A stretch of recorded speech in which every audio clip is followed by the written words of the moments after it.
I've had so much enjoyment out of it, just pure fun and love of playing the game. So for me, it's to share that love of the game and that fun aspect of it.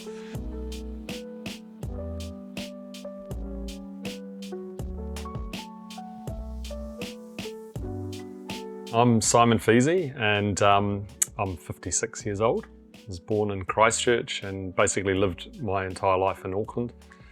I'm currently married. I've got 2 gorgeous daughters, and I live in Paradise, which is Bellaraka disc golf course, as a lot of people will know it. Going right back to the early days, I guess, I've spent all my life in Auckland pretty much, as long as I can remember. And my parents were quite, my dad was quite sporty, but my mum was not so inclined into sport.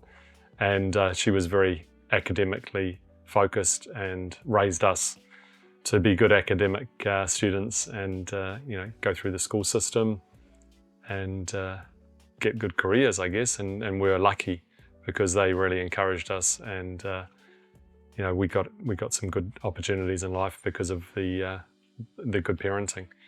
So I decided that engineering was for me, and after I graduated with a New Zealand Certificate of Engineering, I got involved in some air filtration businesses, and I decided quite quickly that I really wanted to have my own business, and I teamed up with a buddy and we formed my first company, which was Safe New Zealand Limited, or Shimon Air and Filtration Equipment New Zealand Limited. And we got stuck into, importing, selling, manufacturing, and it was a great opportunity to really sort of use my engineering skills and my design to make things and sell them. So that's kind of the basis, I guess, of what got me started into an engineering type position. Sport has always been a real love of mine, and not that I played a lot when I was at school. I was more into tramping and mountaineering and rock climbing and all that sort of stuff, and not so much sport at all. But later in life, once I left school, I got really interested in sport, and I was playing tennis, squash, cricket, golf, and ultimate frisbee. That's where I got introduced to frisbees. So that was pretty sweet. And it was along, I guess, the line of ultimate frisbee that someone dropped in disc golf disc. And that's when my head exploded. It was just all of a sudden, it was like going from throwing this large, slow flying disc, which is a fabulous game. I'm not taking anything away from ultimate. But when I came across it, I was in my sort of early to mid 30s. And as anybody who plays ultimate knows, you end up with a big osteo bill at the end of the day. It's a pretty hard game on your body, and it's definitely more suited to young people running around throwing themselves on the ground and catching discs. And basically that's what it was. You had to be like a dog, and you'd do whatever you could to catch that disc. So I love that game, but when I saw the disc golf disc and someone said, "Hey, have you ever tried disc golf, or do you want to have a game of disc golf?" I just immediately fell in love with it, and the extra speed, the shape of the shots you could throw, and so that was a fantastic introduction for me. It was funny because when I did get asked if I wanted to play disc golf, my friend didn't so much say disc golf, he just said, "Would you like to play golf in the weekend?" And I naturally assumed it was going to be ball golf, and he said, and I said, "Yeah, sure, where do you want to play?" And he goes, "Oh, One Tree Hill." And I'm like, "What do you mean there's no golf course on One Tree Hill?" And he goes, No, frisbee golf, because that was what we called it back in the day. And I thought, oh yeah, this sounds interesting. And so, of course, back then, we literally took our big ultimate discs and we threw them. And I don't know if anybody knows Auckland, but there's a significant volcanic cone called One Tree Hill, and it's part of Cornwall Park. And we went up and we threw our first shot from the very top of it down onto sort of a plateau that goes around the crater. And we developed a course called the Dog, which was Death or Glory, because the one thing about ultimate discs is, once you're up with that much height and they glide forever, and you'd be amazed how far you can throw them when you're throwing downhill. And, it could drift off and it could just float way, way down the hill. So it was kind of crazy and fun at the same time. Slowly but surely, more golf discs actually entered the scene. And my very first discs were like a Cyclone. The first one I ever threw was a Shark. That was someone else's. But then I used to drive with a Cyclone and putt with the Ultimate disc. So that was pretty cool. And I even played my first tournament in 1999. I'd only been playing for like a few months with a golf disc. But my first tournament I played was an object course in One Tree Hill. It was called the Crater Cup. And I drove with a Cyclone and putted with a Ultimate disc. But we were putting to big posts and we're putting into Coomera pits, and we had all sorts of obstacles that were set up, and that was what we used to complete the holes. But it was only very small back then. I'm trying to think, maybe 15 or 16 people or something playing the Crater Cup. And there was a few little clubs around the country that I learnt about who travelled for tournaments, like the Lost Tribe from Taumarunui. I had some friends in Wellington, and I knew that there's some disc golf in Christchurch. I found out about Queenstown, and Bob Gentle was actually the person who really introduced me into the New Zealand disc golf scene. And he was really interested in getting more people into the sport, because he'd been to the World Championships and found out that the World Games were going to introduce disc golf, and that was going to be in Akita in 2001. So he was super excited about that, and he was really lobbying hard to get people to, the criteria for getting into the World Games was you had to qualify through the World Champs in Ann Arbor, Michigan in 2000, and it was the top male and the top female qualifiers, and then from that they took the top 6 countries. So it was quite a big ask. We had to go over, compete at the World Champs, do well, and then get into those top 6 countries. And of course, Japan, being the host nation, had one of those slots. So you can imagine the USA, Canada, automatics, and then there were, there was developing nations. Finland, not so much so back then, but Sweden was developing in it. Had the UK, Germany. There was a number of countries who were all vying for those spots. Needless to say, we went over, and Bob actually enticed us in Paradise, and we got together a little group. We had Ruby Ward and Penny McCulley, and then Shane and myself and Bob and Mark Dakev. And we all went over there and gave it our best shot. And even though it was my first World Championships, it was the first time I'd played in a fully basketed course. It was a complete shock, because when we played at One Tree Hill, it was hyzer city, and coming from Ultimate, I was really comfortable throwing hyzers, and we had all this airspace. You could just throw it up there and watch it bomb down to the basket. And then I got to Ann Arbor, and it was all tight wooded fairways, and was like, I basically had to learn how to throw straight. And it was a real eye-opener. I forget where I placed that. It was something like 120th or something like that, which wasn't too bad. There was 230 people in the field. So for a first effort, having not played for long, it was not too bad. And Ruby did reasonably well. I don't remember her placing. But long story short, we made it into the World Games, and that was an absolute blast in 2001. So we went to the World Champs in 2001, then on to the World Games in Akita in Japan. And just an amazing, I was really fortunate to get these opportunities. And meanwhile, I'd been building my little air conditioning business, was doing pretty well. I had a really good partner in the business and a really good wife who both allowed me to take the time and spend the money, because it was all self-funded, still is, to go and play these events. And Bob came over, and of course we had Ruby, and met people while I was over there, and just opened up a whole new world. You know, they had the Japan Open coming up, and I was lucky enough to play in 2 of those, which was an absolute treat. And I guess I was introduced into the world of travel and competitive disc golf. So yeah, pretty fortunate. So when I came back from the States after my first World Championships, and I'd had this epiphany that I had to actually learn how to throw straight, because not all courses are designed the same as the ones around One Tree Hill.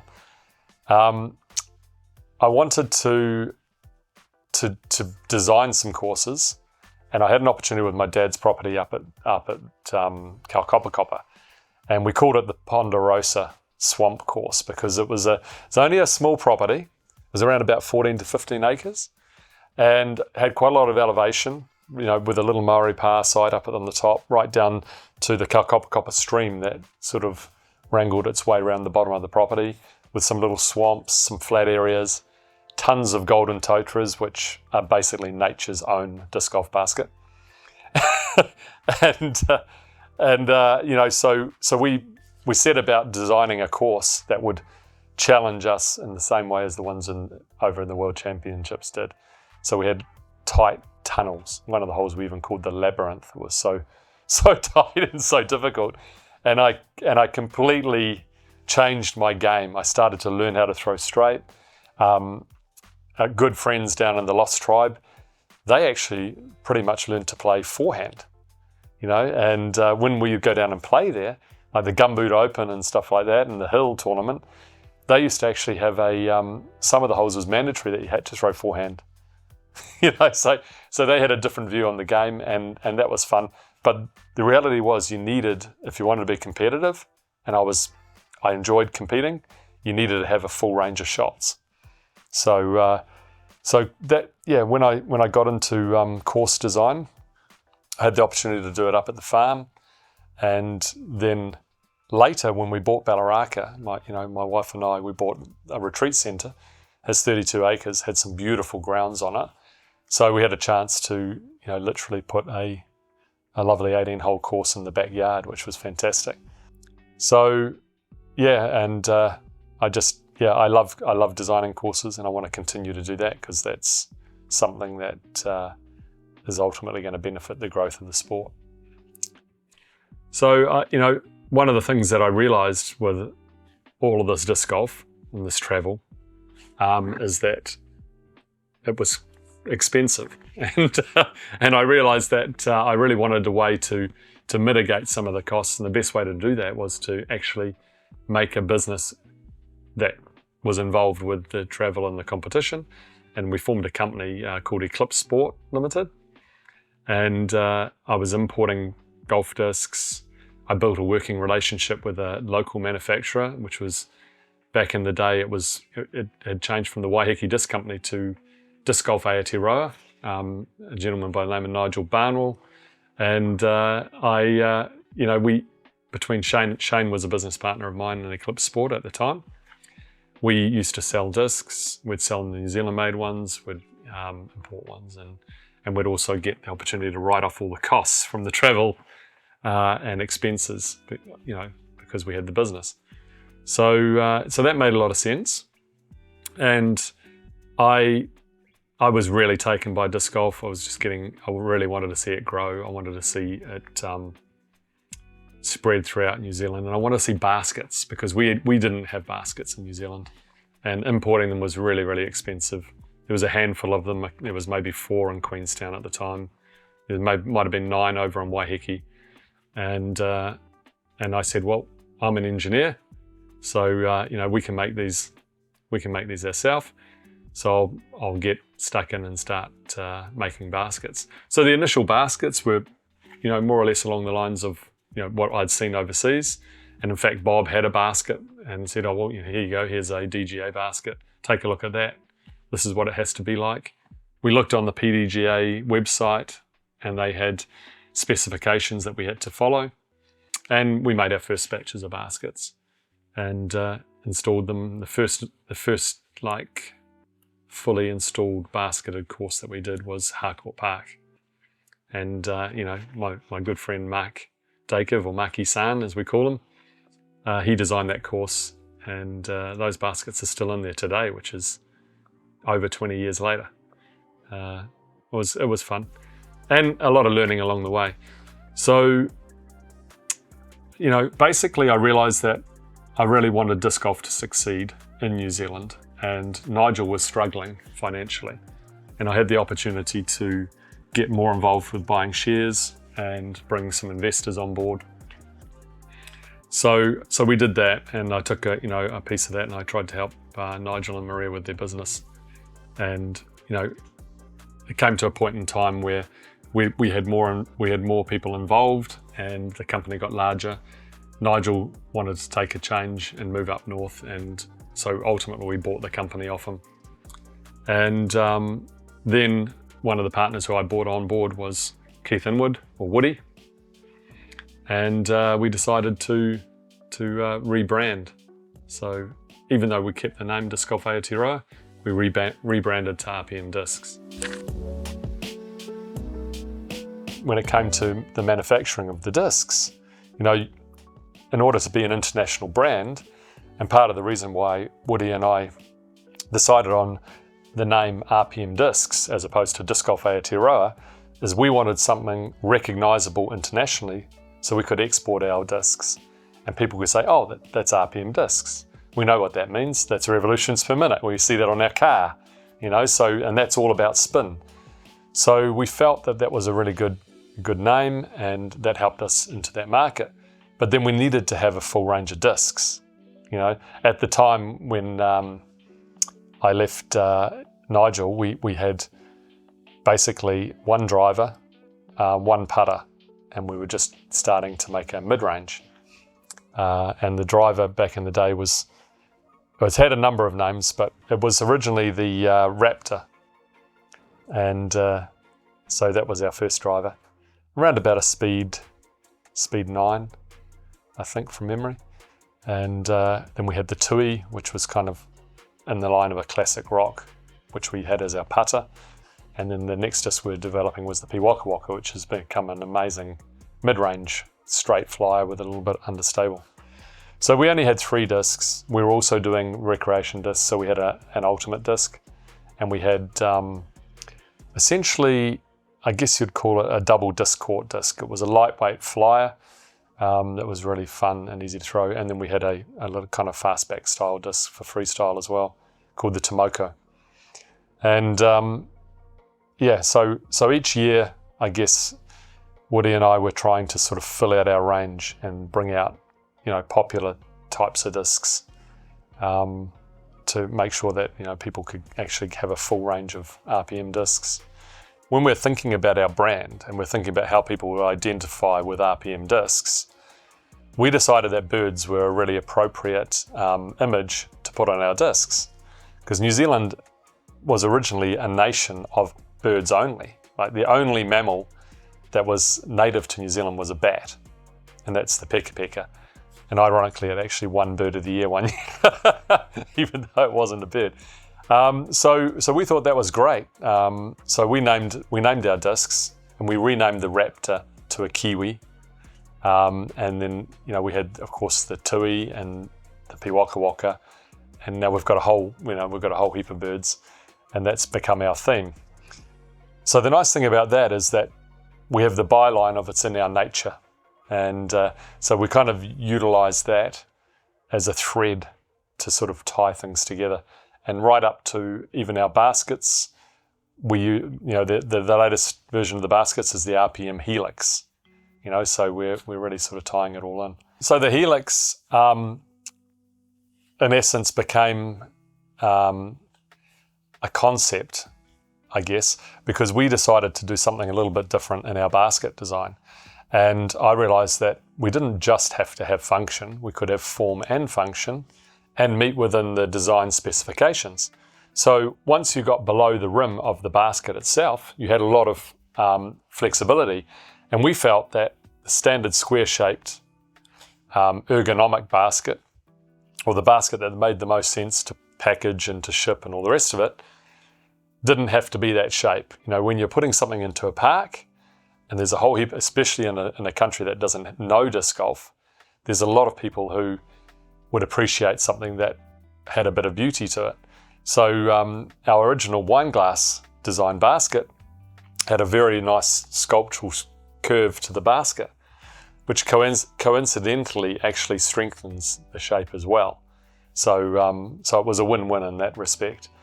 And that sort of set us, and like the helix itself, the idea was, well, we didn't have to necessarily have straight lines and straight rings. We could put a nice helical sort of wire form that went around the basket, which again was more sculptural and in line with what's in our nature is the twin helix of our DNA.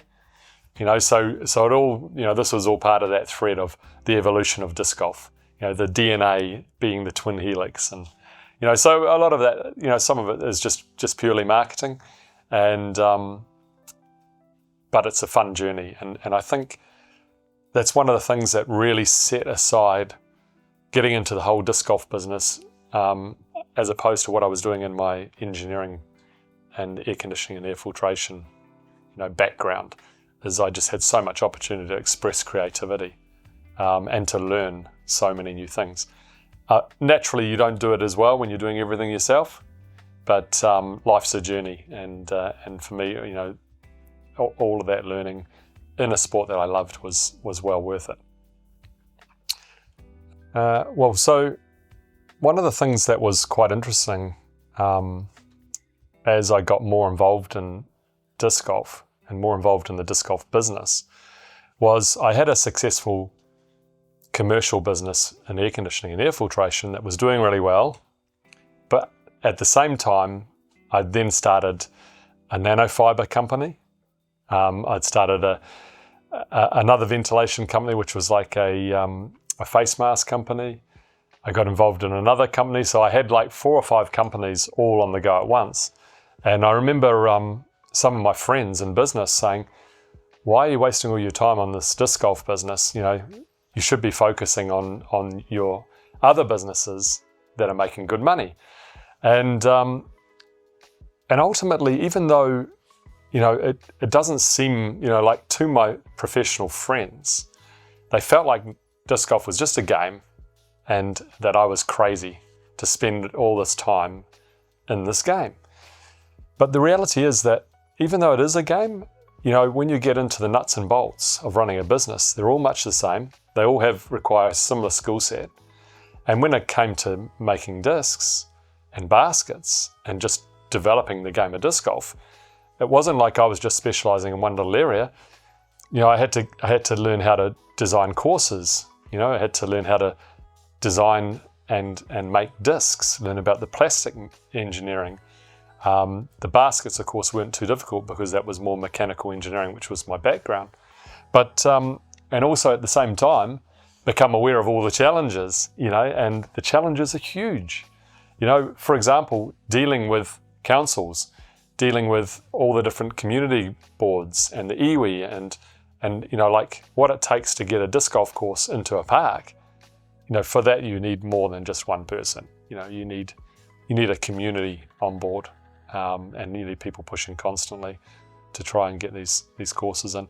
And you need a multi-pronged approach. So we're looking at schools. Schools can bring in baskets, get the curriculum, and disc golf into their sports curriculum. And good friend Zoe of Uplay, she's involved in that. Another good friend of mine, Brian Weissman, he's developed the Method, which is a coaching system for disc golf. So I'm meeting all these people with all my travels and trying to pull all the pieces together with the ultimate view of growing the sport. And Taupo is a top 100 course on UDisc now, and that's the culmination of years of tinkering, and lots of people have had a hand in helping get that course in the ground permanently and continuing to upgrade and improve it with the development of new areas for new holes. It just gets better and better. So and now with a club behind them that's so proud, and regular events that they're hosting, and we're getting publicity for the courses through Tour Down Under. Henry and I got involved in that the start of this year. was our first tour down under, and it seems like it was much longer ago than that. But we had some internationals over, and they said, hey, look at an off-season window, and if we put together a really good tour so that these pros can come and experience New Zealand, get to play some tournaments, win some prize money, it's just going to be fantastic for all of New Zealand, and something for the Americans and Northern Hemisphere people to watch while it's cold and winter over there. So that was really successful, and we're looking to repeat that again next year. So yeah, I guess it's a very, very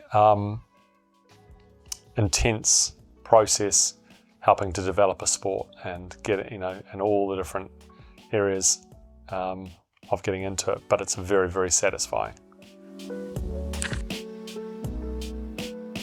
Even though disc golf's not really a team sport, there are a few tournaments around now, like the World Team Champs, which is being organised by WIFTIF, and then of course the World Games, where these competitions are encouraging countries to put together teams and have them compete against each other. And we've done really well in the early stages of the World Team Disc Golf Champs. In fact, for a small country, we've won a silver and a bronze medal out of the, I think it's been held 4 times now, and this is the 5th times coming up, and we're travelling to Perth to play in it. One of the most amazing things about this is that when you travel to these places, you're suddenly meeting teams of people who are all, sort of the elite players in their country, or very, very active players, I should say, not necessarily always the elite, but from all these different countries. So you're making friends and you're getting great experiences. And something which, really stuck with me, and as I'll repeat, I've been really lucky to travel a lot and play around the world.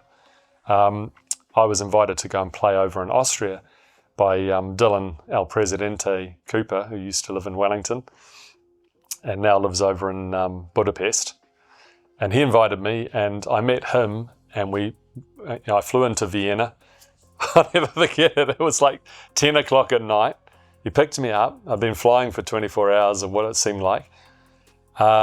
Jumped in a car. We drove for 2 hours to this little mountaintop kind of ski village. And there were these big dorm rooms. We arrived about midnight. And when I got there, all the lights were off, and we go into these dorm rooms to go and stay. And then all of a sudden they turn on all the lights, and the Kiwi is here, it's like all these Austrians, and we should get out the schnapps, So straight away I'm thinking I've got to play disc golf the next morning.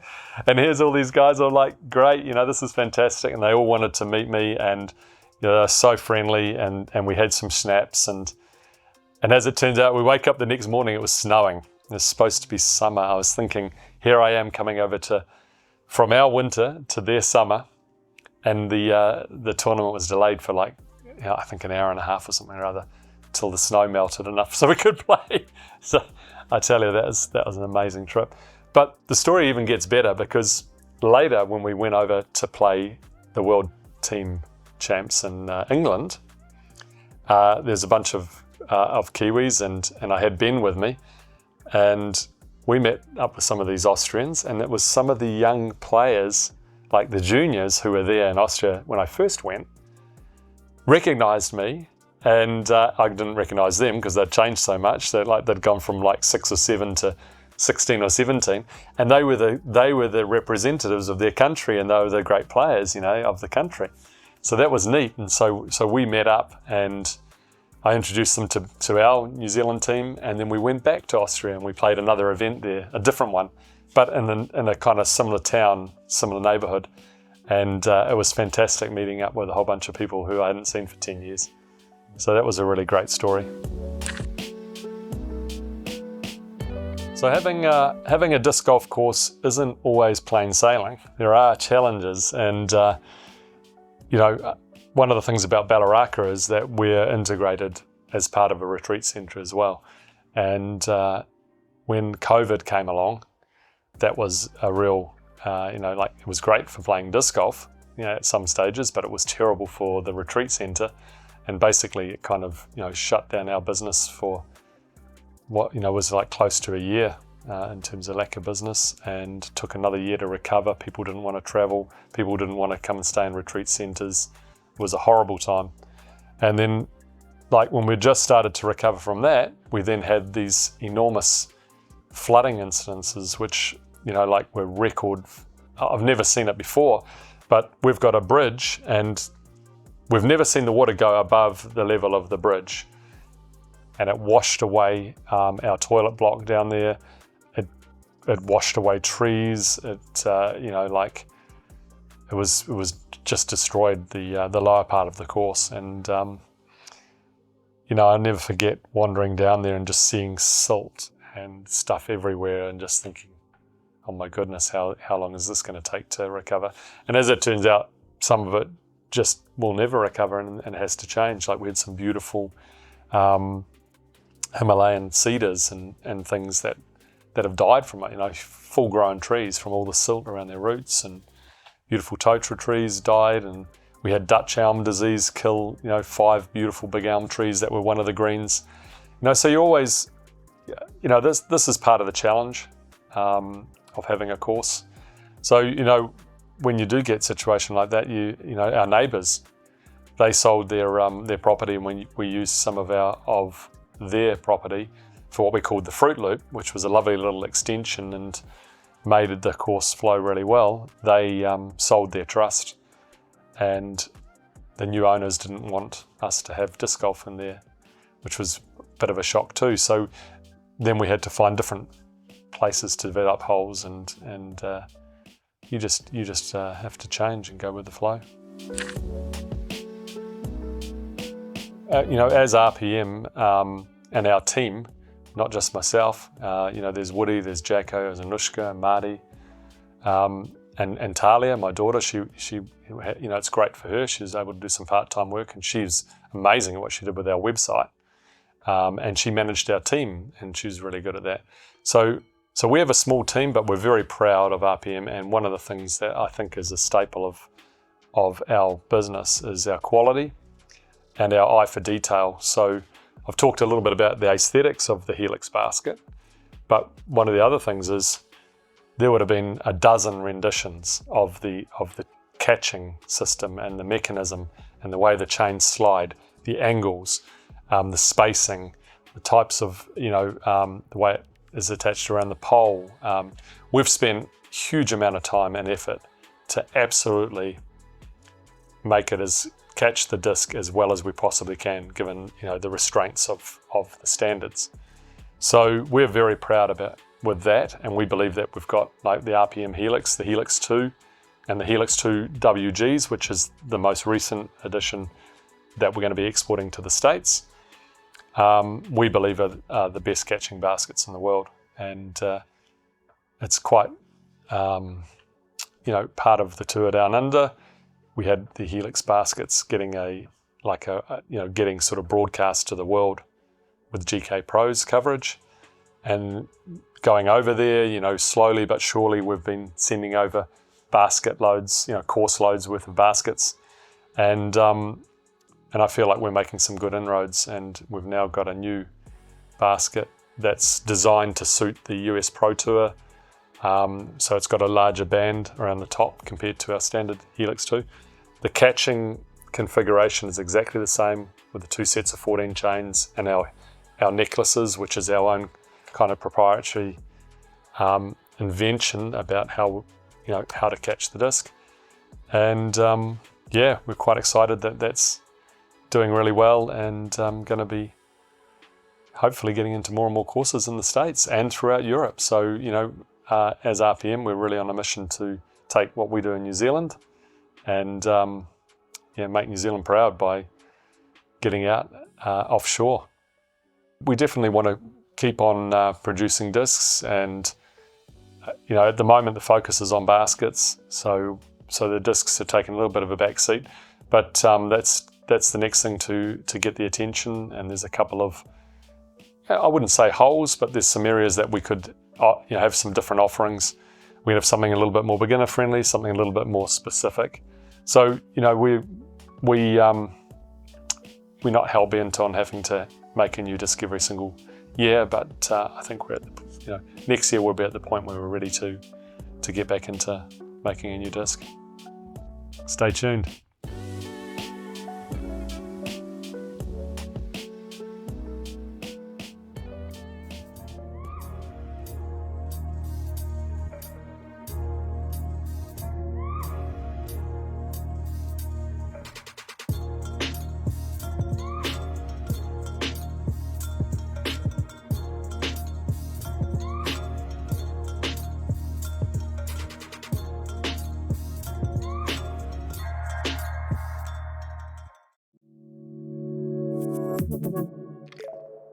Thank you.